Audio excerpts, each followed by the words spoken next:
அரசு பள்ளியில் படித்து உயர்கல்வி செல்லும் மாணவர்களுக்கு மாதந்தோறும் 1000 ரூபாய் வழங்கும் தமிழ் புதல்வன் திட்டம். கோவையில் நடைபெற்ற நிகழ்ச்சியில் இத்திட்டத்தை தொடங்கி வைத்து மாணவர்களுக்கு ஏடிஎம் கார்டுகளை வழங்கினார் முதலமைச்சர்.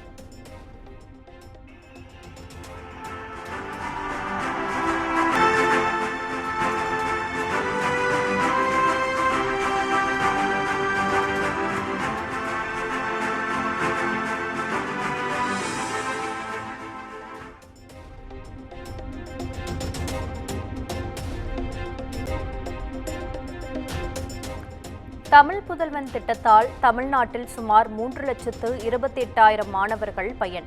360 கோடி ரூபாய் மதிப்பிலான திட்டத்தால் பயனடைந்த மாணவர்கள். அரசுக்கும் முதலமைச்சருக்கும் நன்றி.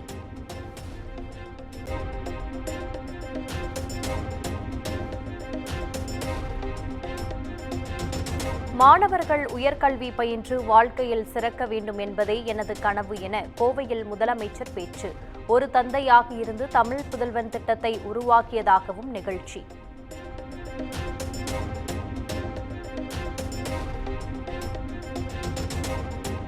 கோவையில் 481 கோடி ரூபாய் செலவில் கட்டப்பட்ட ஆத்துப்பாலம், உக்கடம் மேம்பாலம்.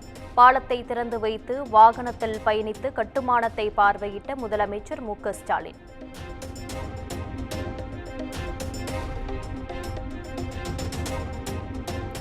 தமிழக மீனவர்கள் தொடர்ச்சியாக கைது செய்யப்படுவதற்கு அதிமுக பொதுச் செயலாளர் எடப்பாடி பழனிசாமி கண்டனம். 40 எம்பிக்களை வைத்துக் கொண்டு திமுக அரசு கும்பகர்ண தூக்கத்தில் இருப்பதாகவும் சாடல்.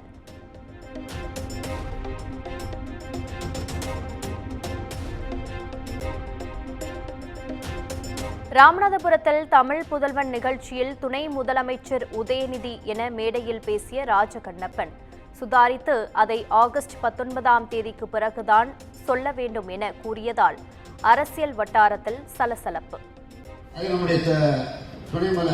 நம்முடைய அமைச்சர் உதயநிதி அவர்கள் இனிமேல் 19ஆம் தேதி வருவார். அது முன்னாடி சொல்லக்கூடாது. அதனால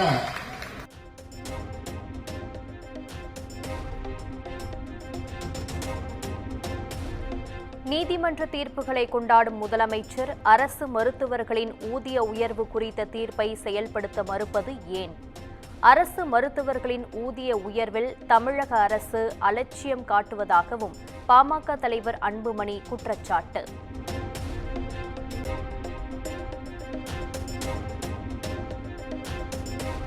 ஆம்ஸ்ட்ராங் கொலைக்கு பார் கவுன்சில் தேர்தலில் ஏற்பட்ட முன்விரோதம் காரணமா? தேர்தலில் தோல்வியடைந்த பாஜக வழக்கறிஞர் பால் கனகராஜிடம் போலீசார் தீவிர விசாரணை.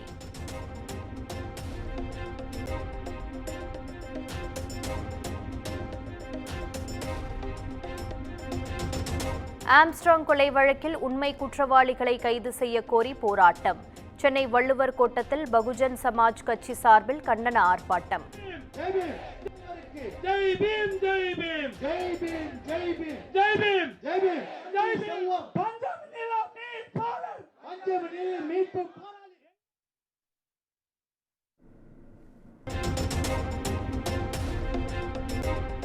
யூடியூபர் சவுக்கு சங்கர் மீதான குண்டர் சட்டம் ரத்து.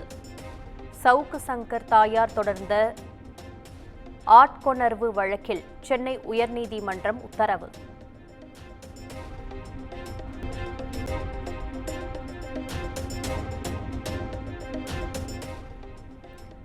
சமூக ஊடகங்களுக்கும் ஒழுங்குமுறை விதிகளை கொண்டுவர வேண்டியது அவசியம் என உயர்நீதிமன்றம் அறிவுறுத்தல்.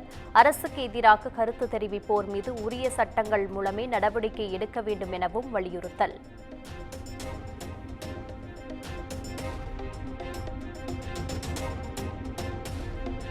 தமிழ்நாடு காவல்துறையின் சைபர் கிரைம் பிரிவில் தன்னார்வலர்களும் இணைந்து பணியாற்றலாம். சைபர் கிரைம் தொடர்பான விழிப்புணர்வு நிகழ்ச்சியில் டிஜிபி சங்கர் ஜிவால் பேச்சு.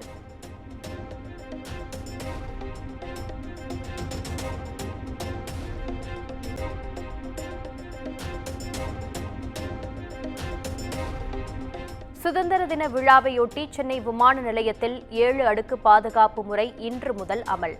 உள்நாட்டு விமான பயணிகள் 1.5 மணி நேரமும் சர்வதேச பயணிகள் 3.5 மணி நேரம் முன்னதாகவே வர அறிவுறுத்தல்.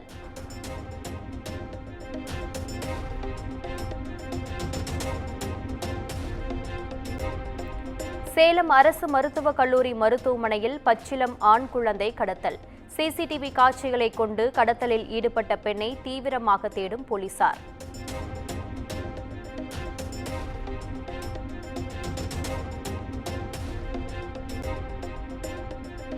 தமிழ்நாடு காவல்துறையில் 2வது நாளாக அதிரடி மாற்றம். நேற்று 56 பேர் இடமாற்றம் செய்யப்பட்ட நிலையில் இன்று 24 ஏடிஎஸ்பிக்களுக்கு எஸ்பியாக பதவி உயர்வுடன் இடமாற்றம்.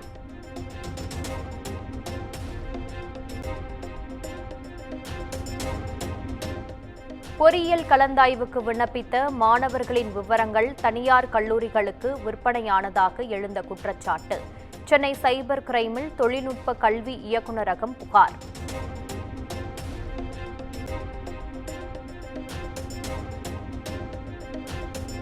திருப்பத்தூர், ராணிப்பேட்டை, வேலூர் உள்ளிட்ட 6 மாவட்டங்களில் இன்று கனமழைக்கு வாய்ப்பு. சென்னை வானிலை ஆய்வு மையம் தகவல்.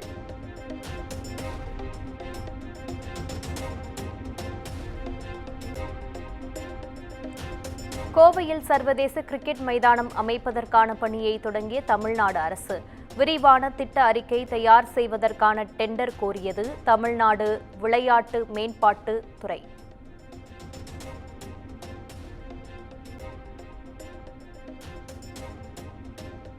மதுரை பறவை செக்போஸ்டில் விவசாயிகளை காவல் அதிகாரி அவதூறாக பேசிய விவகாரத்தின் எதிரொலி.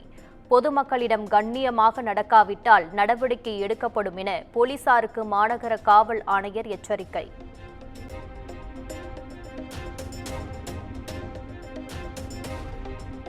விருதுநகர் அருகே மை தயாரிக்கும் தொழிற்சாலையில் பயங்கர தீ விபத்து. கட்டிடம் உட்பட பல லட்சம் மதிப்பிலான பொருட்கள் சேதமடைந்ததாக தகவல்.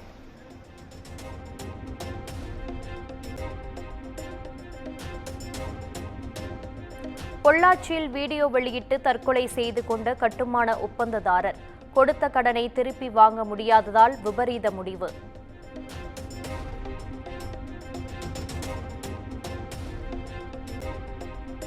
கர்நாடக அணைகளில் இருந்து உபரி நீர் திறப்பு குறைவால் ஒகேனக்கலில் நீர்வரத்து சரிவு. 25 நாட்களுக்கு பின் சுற்றுலா பயணிகள் குளிக்க அனுமதி.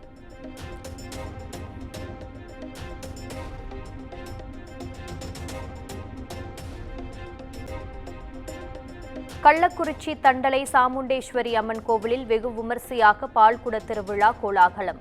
திரளான பக்தர்கள் பங்கேற்று நேர்த்திக்கடன்.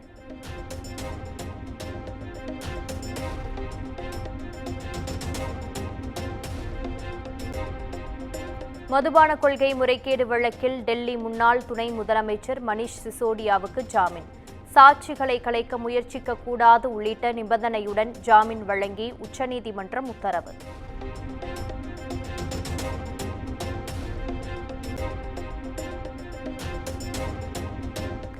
இந்திய மல்யுத்த வீராங்கனை வினேஷ் போகத் வெள்ளிப் பதக்கம் வழங்க கோரிய மனு.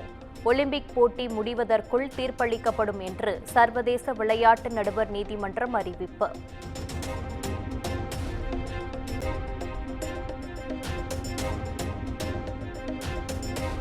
வெங்கட் பிரபு இயக்கத்தில் விஜய், பிரசாந்த், பிரபுதேவா, ஸ்னேகா, மீனாட்சி சௌத்ரி நடித்த தி கோட் படத்தின் ட்ரெய்லர் ஆகஸ்ட் 15ஆம் தேதி வெளியாக உள்ளதாக தகவல்.